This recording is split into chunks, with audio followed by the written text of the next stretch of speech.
All right, everybody. Join Coach Dennis and I for the last part of our discussion on mentorship.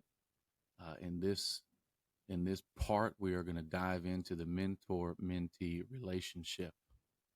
I hope everyone enjoys, and I hope that you continue to grow and work on achieving that epic life you're looking for.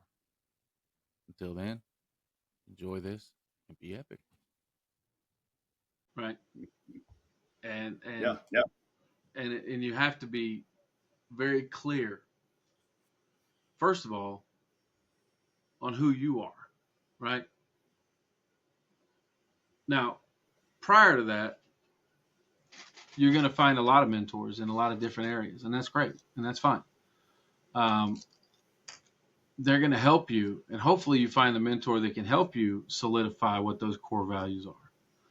And yes, if you haven't, and if you haven't found a mentor to help you, if you're hearing that say core values, and you're like, what is that? Then I encourage you to reach out, like comment, send us a message, and we can help you with that, right? Um, but you mentioned the domains, right? And that's there. You can have a mentor for each one of those domains, right? sure. Because nobody's going to be an expert in all seven. We classify them seven, right? But you can have a personal trainer in your physical domain. You can have, or a doctor or a chiropractor, right, that help you in your physical domain. You can have a financial advisor or an accountant or somebody that helps you in your financial domain. You can have a coach or a therapist that helps you in your emotional domain, your relational domains, right?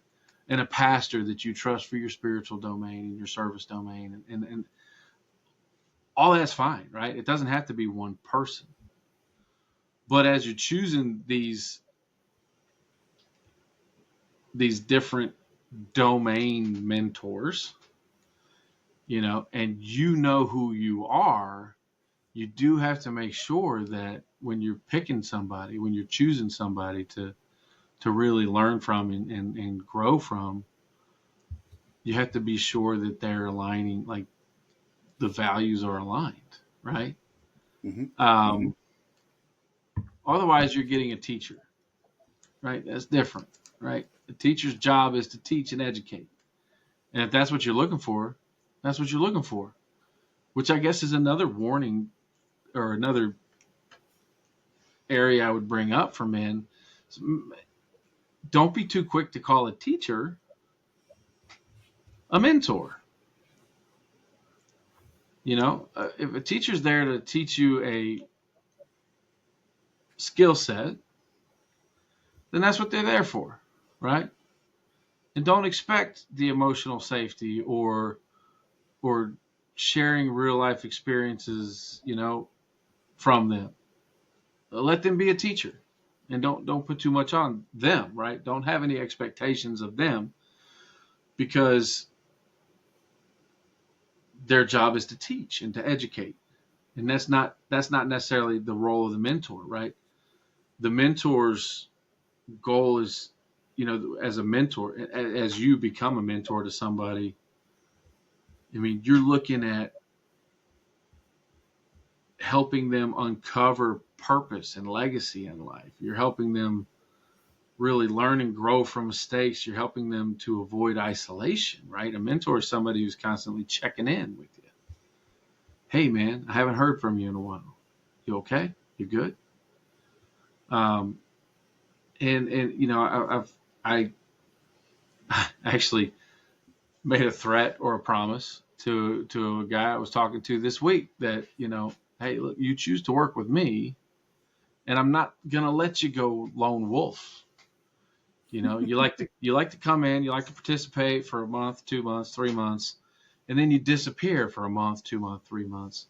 And you're talking to me about signing up for some coaching. Well, if you sign up for me as a coach and we sign up for a 6-month coaching program, and you go 2 months balls to the wall and then you disappear, I'm not going to let that happen.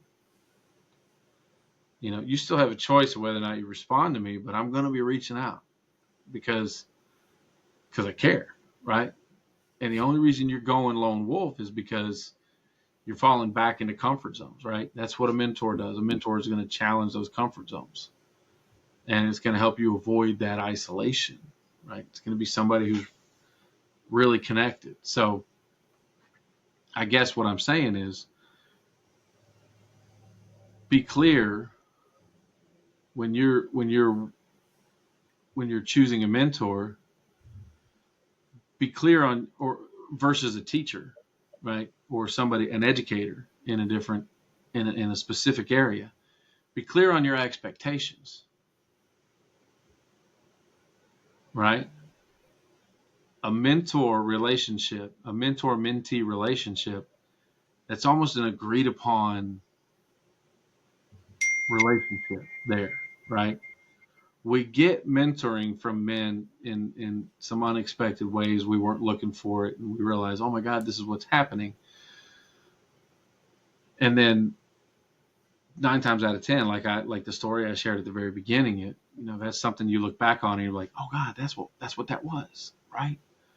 But if you're actively seeking a mentor, then be open about it, right? When you find a person who you want to learn from and who you feel can challenge you and help you grow, then be clear about that. Say it, you know, ask them, like, or tell them, hey, I really think of you as a mentor, man. I really appreciate what you have to teach and I want to learn from you. And I'm going to tell you, for the man who is just living his life, for another man to come up to him and say, hey man, I want to learn from you. I want you to be my mentor. I feel like I can achieve the life I want by watching you and learning from you and sharing with you. You tell that to another man, oh my gosh, you've become a mentor yourself in a small way. You've given that man some encouragement, some confidence. Because Yep. I don't think there's a man alive who would not just would probably just start bawling if another man walked up to him and said, "Do you know how much you mean to me, man?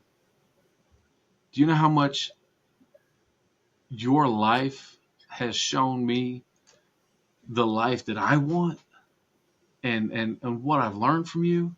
I mean, first rule of sales, right? You want to get a man to write you a check, you start asking him to talk about himself.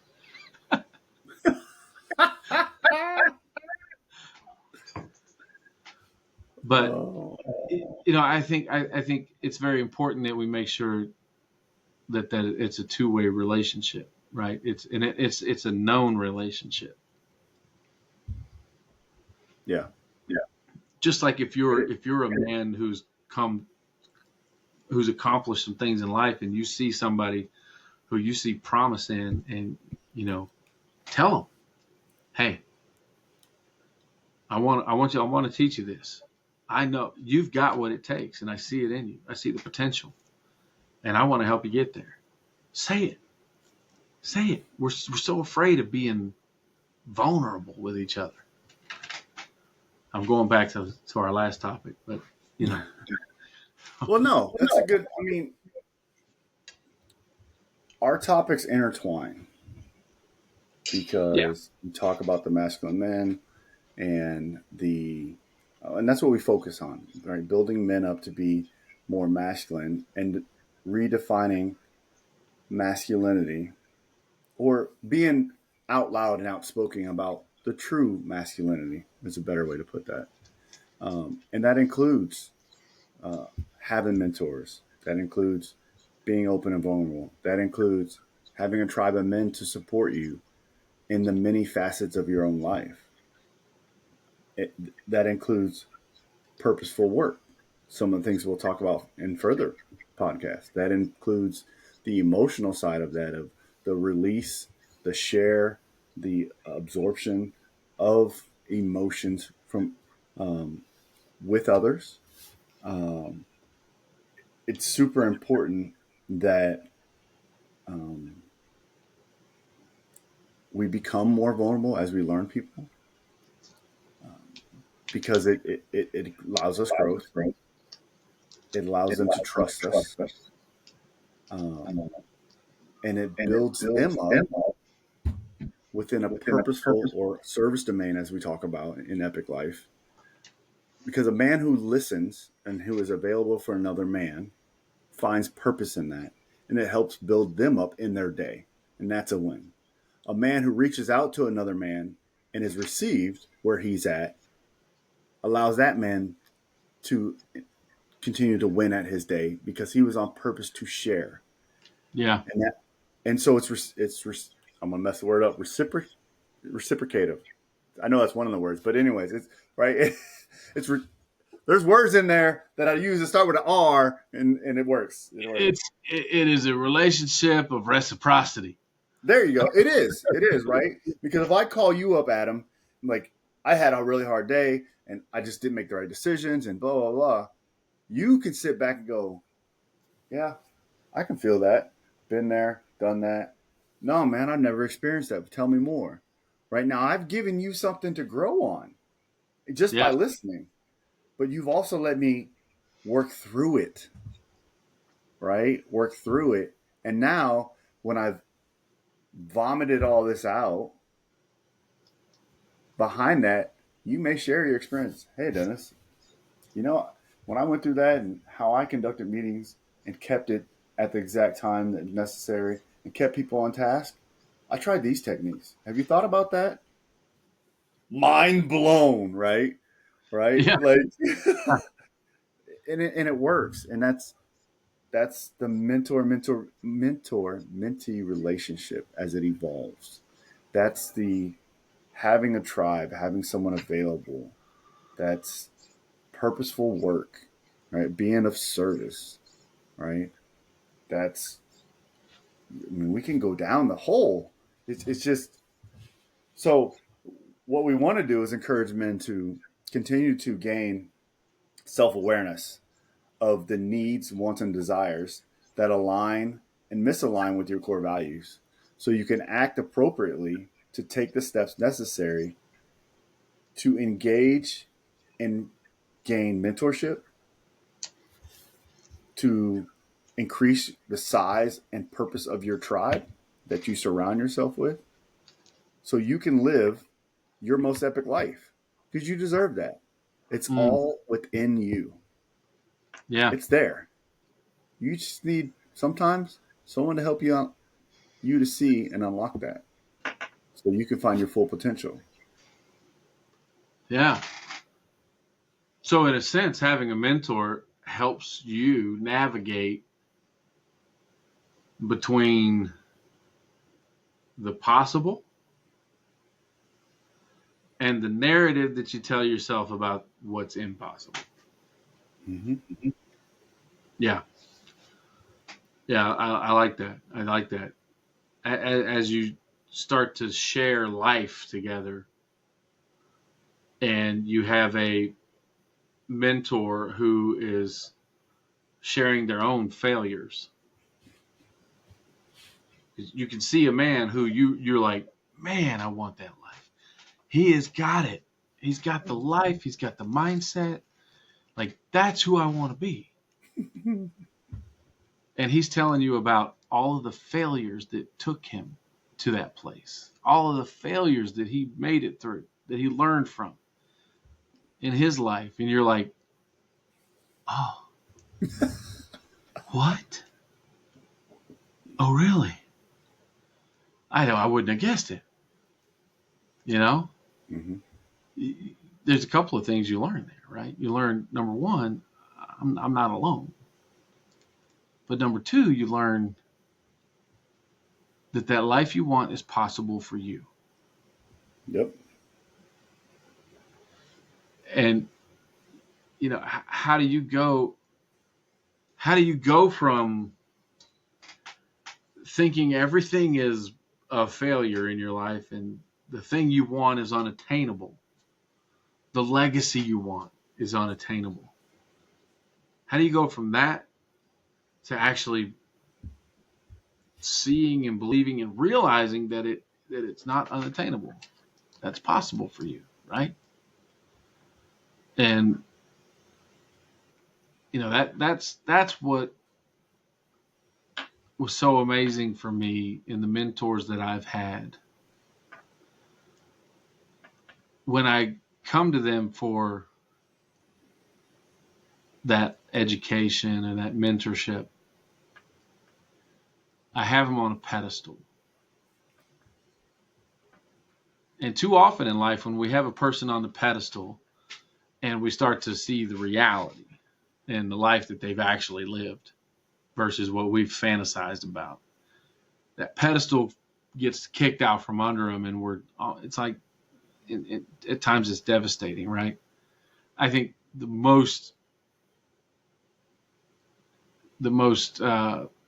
real example I can give for most men is in their relationships, right? As in their marriages, right? They put that wife on a pedestal and they realize that she's just a person with baggage too. They're like, she's a narcissist, right? That was my first reaction. Oh, she's a narcissist. She's not this beautiful angel that I've loved for 16 years. She's a narcissist. No, she's just a hurt person. She's just a person who's been handed a life that she's had to deal with, and just like everyone else. But we learned that these mentors who we put on this pedestal as well, and we hold in some kind of regard, we realize that, wow, they're just like me. And you begin to see that it's possible. It's possible to escape that narrative. It's possible to escape that black hole you're in, and it begins to change your brain chemistry. If you allow it to, it does. If it's possible for them, it's possible for me. Because why do these people know the things that we want to learn, right? To get through the situations that we struggle with. Mm-hmm. Because they struggled with the same situations. And they probably had a mentor or somebody that came along and said, hey, let me help you through that. Let me tell you a story, right? And then it clicks for them. And that's the process, right? That's how we do it. I mean, go back to the Bible. The Bible says to follow the paths of the ones before, right? The old paths of centuries before, gaining wisdom from the men who have gone down this road before and have learned the things that they've learned.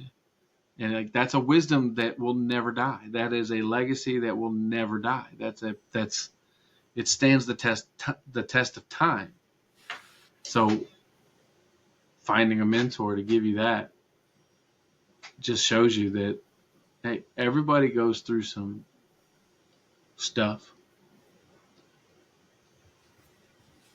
And you can choose to learn from somebody who has dealt with that, or you can choose to continue to wallow in your own stuff and not change. You can choose to just live with the idea that, well, the thing I want is not possible. So I'm just gonna stay stuck. So that's all I got there. Well, we can wrap it up with this: the tenets of the Epic Life Coaching, right?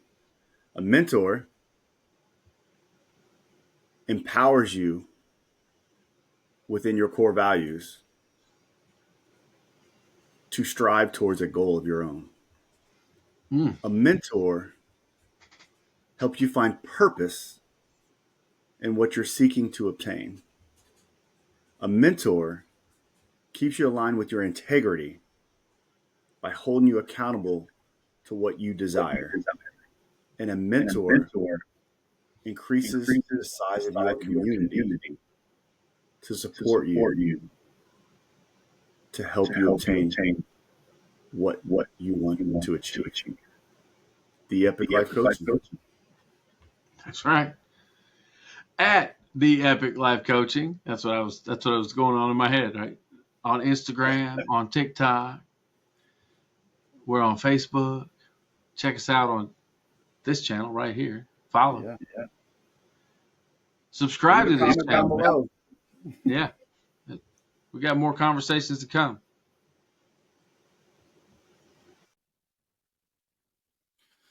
All right, that concludes our conversation on mentorship. If mentorship is something you are looking for, drop us a message. Put it in the comments. If there's other things you want to talk about, other things you want us to talk about, feel free to put those in the comments. We'll gladly take your suggestions.